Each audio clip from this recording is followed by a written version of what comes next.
Good morning, my brothers and sisters. Welcome to episode number 111. And today's title is I Forgot the Value of. This is a great story with Esau selling his birthright. Listen in. This is from Genesis chapter 25, and this is verse 29. Once, when Jacob was cooking stew, so these are the two brothers that are the sons of Isaac. Once, when Jacob was cooking stew, Esau came in from the field, and he was exhausted. Now, Jacob is the second-born. Esau is the firstborn. And Esau says to Jacob,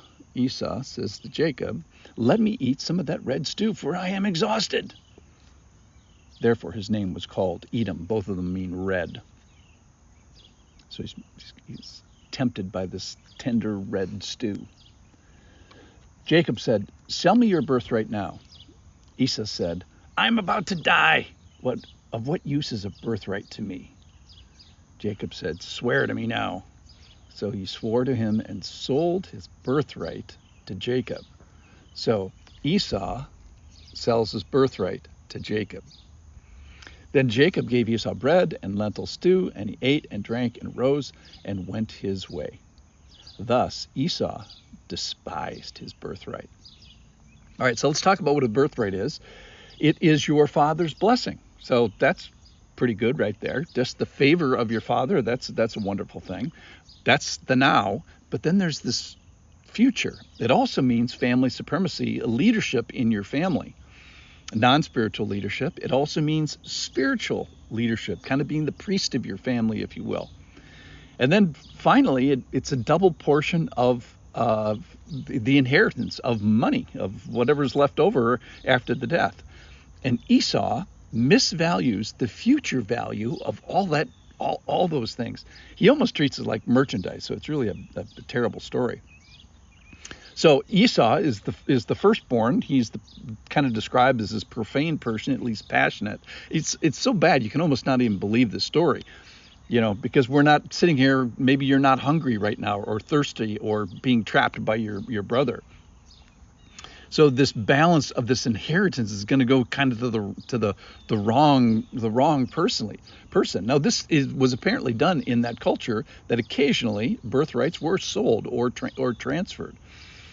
Now he says, what use is this of this to me? In other words, he forgets the value.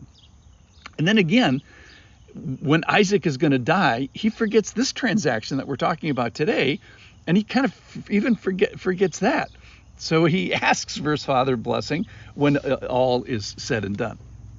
All right, so this despising means he treats something as if it is worthless, or treating it with contempt as if it's unimportant. So treating something that is important as if it's not important. So Esau was the hunter. That's why he was out and about in the field. But here, the hunter becomes the hunted. His brother probably is cooking and setting a trap here. So we're addressing the power of words, the power of time, because he's saying, hey, I want this right now. I feel like I'm about to die. And yet in the end, he walks away, arises and goes away. He wasn't near death, but he had lost his birthright by that time.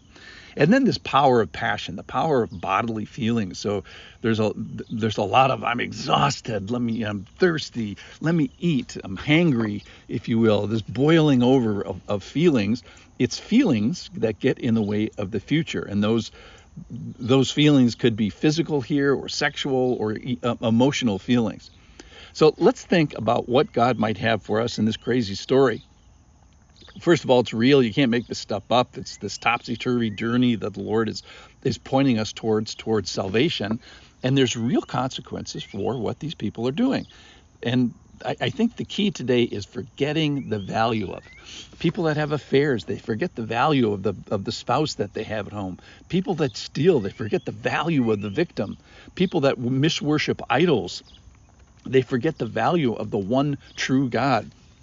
People that lie forget the value and the power of their words. People that have sexual encounters outside of and before marriage, they're forgetting the value of the spouse that they have yet to meet. People that speak in anger forget the value of the person in their crosshairs.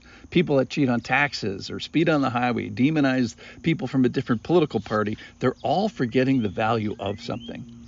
So doing something today that will affect the future and forgetting the value of time. The best example I could think of was just the stock market, this silly example, but $1,000 invested in the S&P 500 in 1929 before the market crash would be worth $7 million today. Just this time value, if you look with a long enough perspective, the value goes up. So the problem in the story here is this: it's valuing and forgetting the value of. So when challenged, Esau, if you gave him a Snickers bar and told him to calm down, would you say, hey, does your dad have some stuff to give you, and are you in line to get it in a few years? And maybe is your brother sneaking up on you? He would have probably got all those answers correct. Yet in the passion of the moment, he makes bad decisions and misvalues his birthright, looks at it as if it's unimportant. So let's look with a long view. And what spiritual heritage will I leave if I become angry now, or let my eyes get away from me on the internet, or trade what seems to be unimportant now for what is truly important then? So Lord, help us live this day as if it points to the importance of that day. Your inheritance is not merchandise. It is of great value. My relationship and your relationship with the Lord now and then is of greatest value. Help me to treat it as such. I forgot the value of you, pleasing you, living before you. May the Lord give us the weight and the value and the measure so that we can appraise this correctly.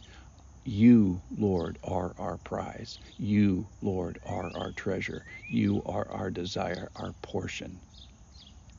Thanks for listening.